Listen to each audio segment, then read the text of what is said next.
Hello children, welcome to असा education. आज हम करेंगे कक्षा 8 की हिंदी की बुक मल्हार का पहला चैप्टर स्वदेश। इसके हम करेंगे प्रश्नोत्तर। तो इससे पहले हमने आपको इस पाठ का सारांश करवा दिया था, तो आपको बहुत आसानी होगी इसके प्रश्नोत्तर समझने में।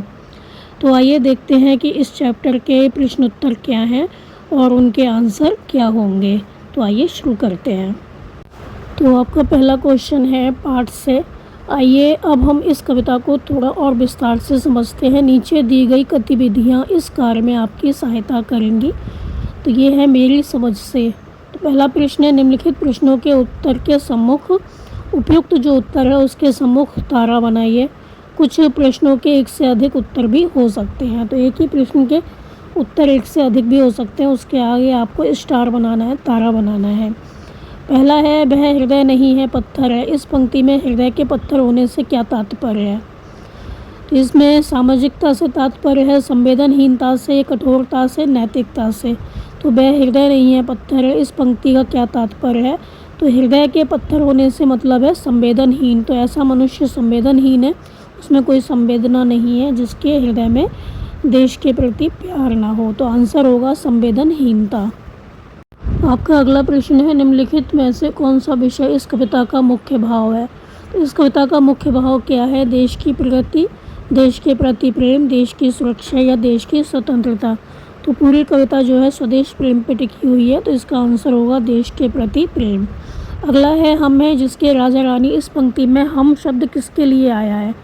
देश के प्राकृतिक संसाधनों के लिए, देश की शासन व्यवस्था के लिए, देश के समस्त नागरिकों के लिए या देश के सभी प्राणियों के लिए। तो ये जो हम हैं इसके राजा रानी, जिसके राजा रानी किसके लिए आया है? देश के समस्त नागरिकों के लिए। देश के समस्त नागरिक इस देश के कौन है? राजा रानी के समान हैं। तो आंसर होगा देश के समस्त नागरिकों के लिए, और दूसरे का आंसर होगा देश के प्रति प्रेम। आपका अगला और चौथा प्रश्न है, कविता के अनुसार कौन सा हृदय पत्थर के समान है? जिसमें साहस की कमी है, जिसमें स्नेह की कमी है, जिसमें देश प्रेम का भाव नहीं है, जिसमें स्फूर्ति और उमंग नहीं है।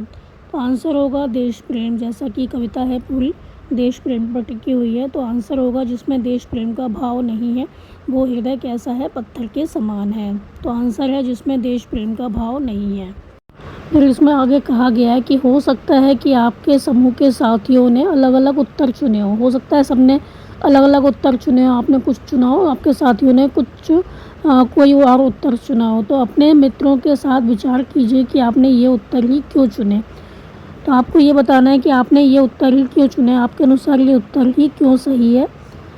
तो आंसर होगा हाँ, हो सकता है कि मेरे समूह के कुछ साथियों ने इन प्रश्नों के अलग उत्तर दिए हों, क्योंकि हर कोई कविता को अपने अनुभव और समझ के अनुसार समझता है। सबकी अपनी अपनी समझ होती है, तो हो सकता है किसी ने कुछ और उत्तर दिया हो, लेकिन मैंने जो उत्तर दिया है उसका स्पष्ट कारण क्या है वो यहाँ पे हमने बताया है। जैसे पहले प्रश्न में हृदय के पत्थर होने का मतलब संवेदनहीनता से है, हमने आंसर दिया है संवेदनहीनता, क्योंकि कभी ऐसे व्यक्ति को भावना शून्य बता रहा है जिसमें देश का प्रेम नहीं है। तो ये आंसर मेरी तरफ से सही होगा संवेदनहीनता से।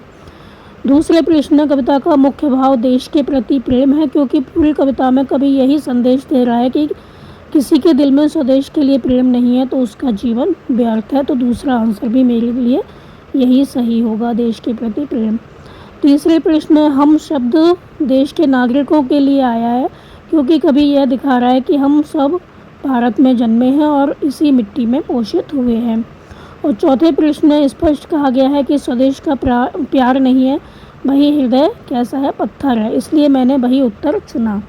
तो चौथे प्रश्न में स्पष्ट ये कहा गया है कि जिसमें स्वदेश का प्यार नहीं है वो हृदय कैसा है? पत्थर के समान है, इसलिए मैंने वही उत्तर चुना। तो मेरे अनुसार जो मैंने उत्तर चुने हैं वो सही हैं। तो इन उत्तरों का चयन करते समय मैंने कविता की भावनाओं, पंक्तियों और कवि के संदेश को ध्यान में रखकर सोच समझकर निर्णय लिया है। तो मेरे अनुसार जो मैंने उत्तर दिए हैं वो सही हैं। आपका अगला प्रश्न है, मिलकर करें मिलान। तो कविता में से चुनकर कुछ पंक्तियाँ नीचे स्तंभ 1 में दी गई हैं, उन पंक्तियों का भाव या संदर्भ से स्तंभ 2 में दिया गया है। तो पंक्तियों का उनके सही अर्थ या संदर्भों से मिलान कीजिए।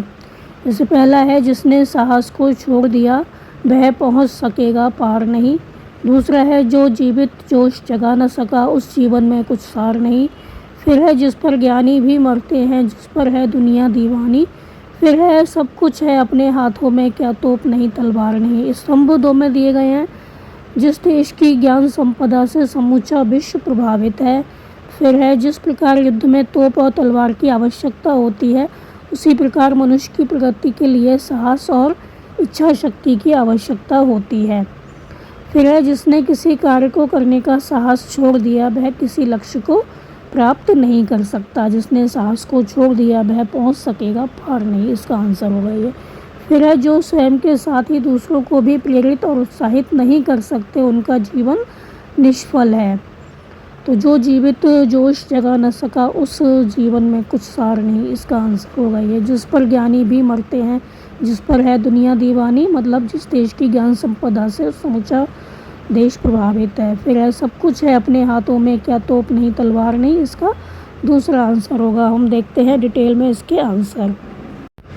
तो आंसर क्या होगा? जिसने साहस को छोड़ दिया वह पहुंच सकेगा पार नहीं। मतलब जिसने किसी कार्य को करने का साहस छोड़ दिया हो, वह किसी लक्ष्य को प्राप्त नहीं कर सकता। फिर है जो जीवित जोश जगा न सका उस जीवन में कुछ सार नहीं। मतलब क्या हुआ? जो स्वयं के साथ ही दूसरों को भी प्रेरित और उत्साहित नहीं कर सकते, उनका जीवन निष्फल और अर्थहीन है। फिर तीसरा है जिस पर ज्ञानी भी मरते हैं, जिस पर है दुनिया दीवानी। तो इसका होगा आंसर जिस देश की ज्ञान संपदा से समूचा जो पूरा विश्व है वो प्रभावित है। फिर है सब कुछ है अपने हाथों में, क्या तोप नहीं तलवार नहीं।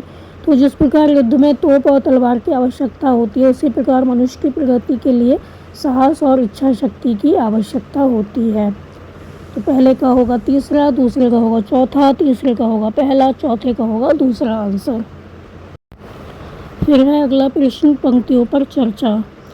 तो कविता से चुनकर कुछ पंक्तियां नीचे दी गई हैं, इन्हें ध्यानपूर्वक पढ़िए और उन पर विचार कीजिए। आपको इनका क्या अर्थ समझ में आया? वैसे हमने इसका अर्थ समझा दिया है, आप वहाँ से भी लिख सकते हैं। तो अपने विचार अपने समूह में साझा कीजिए और लिखिए। तो पंक्ति है, निश्चित है निसंशय निश्चित है जान एक दिन जाने को, है काल दीप चलता हरदम जल जाना है परवानों को।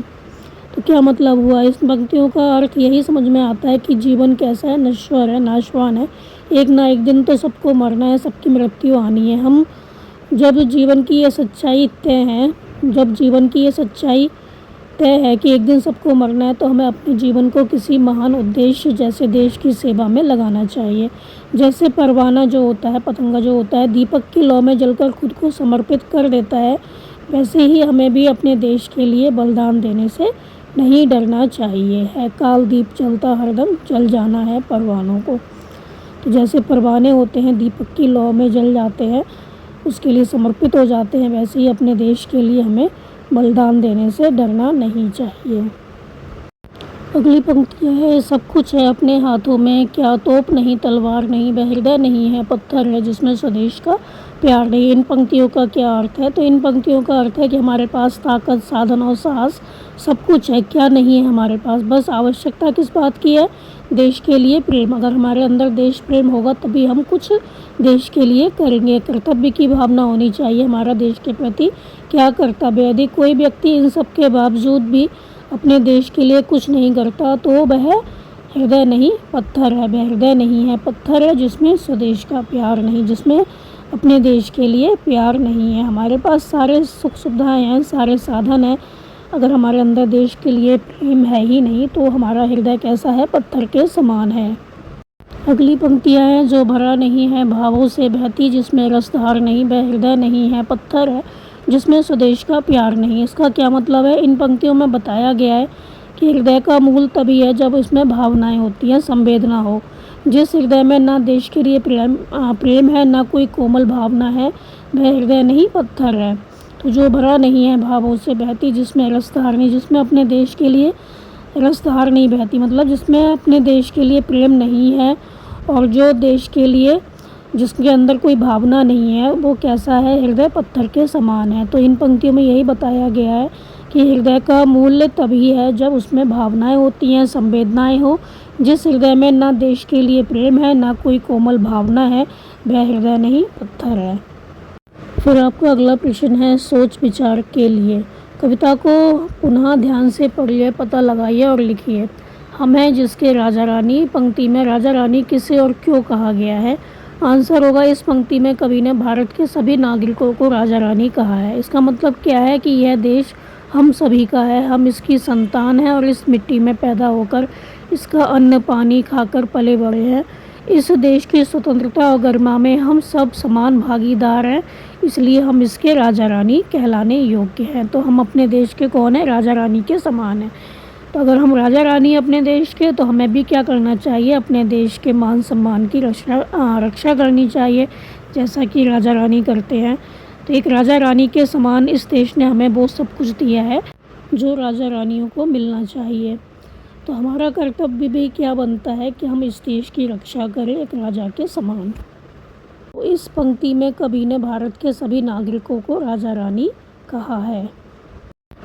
अगला प्रश्न है, संसार संग चलने से आप क्या समझते हैं? जो व्यक्ति संसार संग नहीं चलता, संसार उसका क्यों नहीं हो पाता है?